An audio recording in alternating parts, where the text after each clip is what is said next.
Hello everyone আজি আপোনালোক সকলোকে শিকাম আমি আৰটিপি ৰেজিস্ট্ৰেশন কেনেকৈ কৰা হয় ইন্ডাসভিভাত।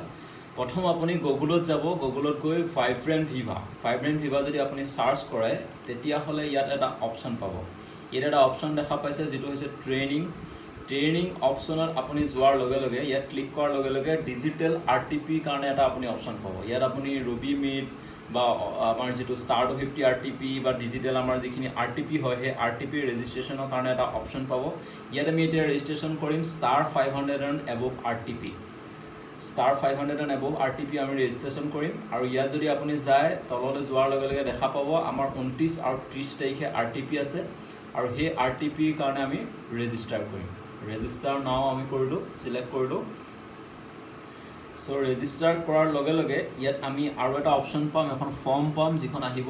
ইয়াত আপুনি তললৈ যোৱাৰ লগে লগে এখন ফৰ্ম দেখা পাব। ফৰ্মত আমি ফাৰ্স্ট সিলেক্ট কৰিম কোনটো ল্যাঙ্গুৱেজত আমি আৰটিপি লম। সো ল্যাঙ্গুৱেজ হৈ গ'ল সাপোজ আমাৰ হিন্দী ল্যাঙ্গুৱেজত আমি আৰটিপি লম। ইয়াত আমি ডিস্ট্ৰিবিউটৰ আইডি এটো হৈ গ'ল ডিস্ট্ৰিবিউটৰ আইডি 46069 এটো আমি সিলেক্ট কৰিলো।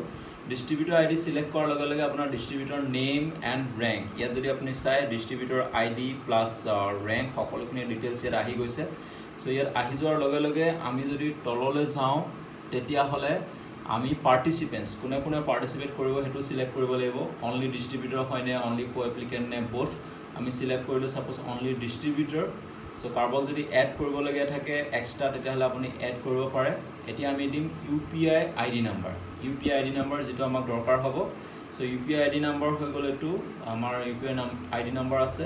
নেক্সট আমি চালান আপলোড কৰিম। চুজ ফাইলত আমি গলো, ফাইলত যোৱাৰ লগে লগে সাপোজ দিস ইজ আৰটিপি কাৰণে আমাৰ যেটো চালান এটো আমি আপলোড কৰি লাষ্টত আমি নেক্সট সিলেক্ট কৰাৰ লগে লগে আমাৰ আৰটিপি এপ্ৰুভেল হৈ গ'ল। এতিয়া আমাৰ হৈ গৈছে অলমোষ্ট আৰটিপিৰ কাৰণে যেটো প্ৰসেছত অলৰেডি এপ্ৰুভেল হৈ যাব আৰু এটো এপ্ৰুভেল হৈ যোৱাৰ লগে লগে নেক্সট ষ্টেজত আমি দেখা পাম ওয়েলকাম টু ইন্ডাসভিভা। সো ইয়াত আমি দিব লাগিব আমাৰ ID details. ID first name Bishnu Saikia, next email ID দিলো, confirm email ID, distributor ID number আমি পুনৰবাৰ ইয়াত সিলেক্ট কৰি দিব লাগিব 6069। সো এটো হৈ গ'ল distributor ID number then register. So এতিয়া আমি ৰেজিষ্টাৰ কৰি দিলো। সো এটো আমাৰ টোটাল আৰটিপি যেটো ৰেজিষ্ট্ৰেচন কমপ্লিট হৈ গৈছে। আপোনালোকে দেখিছে ওপৰত লিখা আছে your registration request for a meeting has been submitted to the host for approval. Okay, আৰু ইয়াৰ এগেইনষ্ট যেটো ৰিপ্লাই আহিব লাগে হেতু আমাক মেইলত আহি যাব, তাৰ পিছত আমাৰ আৰটিপি ৰেজিষ্ট্ৰেচন কনফাৰ্ম হৈ যাব। So this is Vishnu Saikia, Emerald Executive of Indasviva, and thank you so much for watching this video. Thank you so much. Thank you.